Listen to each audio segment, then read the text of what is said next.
avrat olduğunu da öğrendiğinde ne yapacaksın?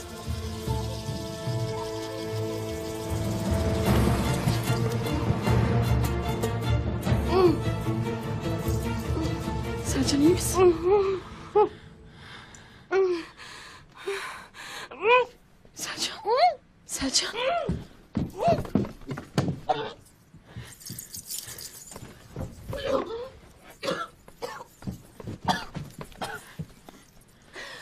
Hikmetinden sual olunmaz yarabbim.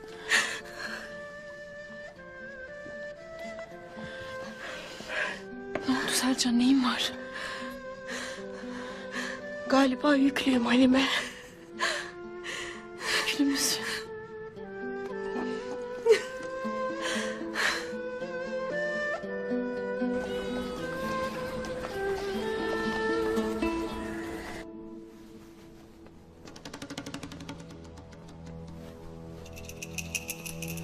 Hala?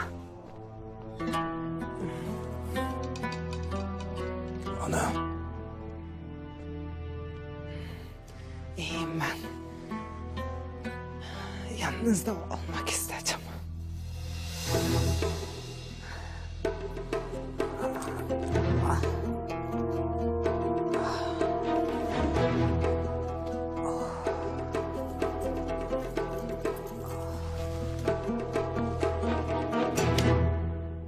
Hayman ile Ertuğrul Bey geldi beyim. Buyursunlar.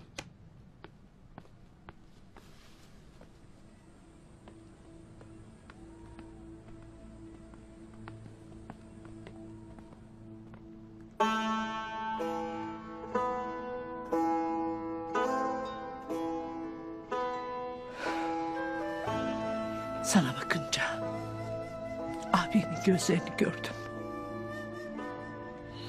Babam artık yok hala. Yiğitliği ve adaletiyle her daim içinde olacak o senin Tuğtekin. İnşallah. Buyurun, buyurun. Başın sağ olsun kardeş. Eyvallah.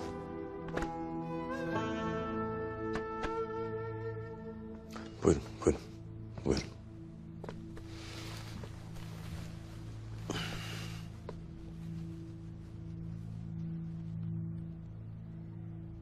Oğul, obanı bir gece bile olsun başsız komayasın. Beyimizin canını alan katil bugün bunun bedelini ödeyecek Hayma Hatun. Bedelini obanın yeni seçilecek beyin adaletiyle ödemeli. Bir beye de bu yakışır. Babam da bu obanın beylerinden biridir Hayman'a. Lakin obanın beyi değildir. Bu devletin meselesi değil, obanın iç meselesidir. Yargısı da obanın beyine düşer. Adaletiyle, merhametiyle. Babasının katiline merhametiyle ve adaletiyle muamele ettiğini göstermelidir.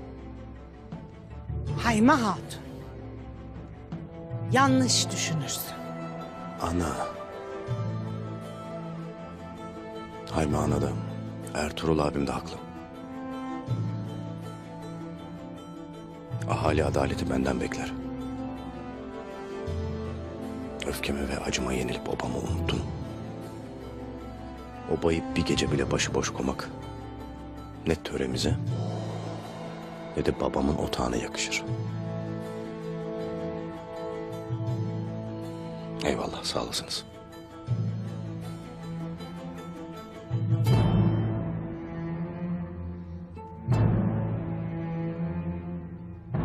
Müsaadenizle.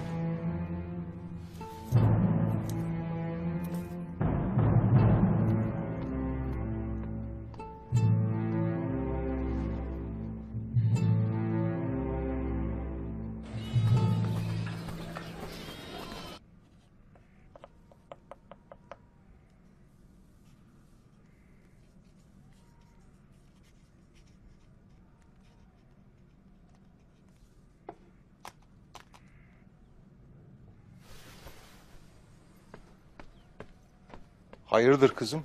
Hayma Ana ile Ertuğrul Bey otağa geldiler baba. Tuğtekin'i, bey toyunu hemen toplamaya ikna ettiler.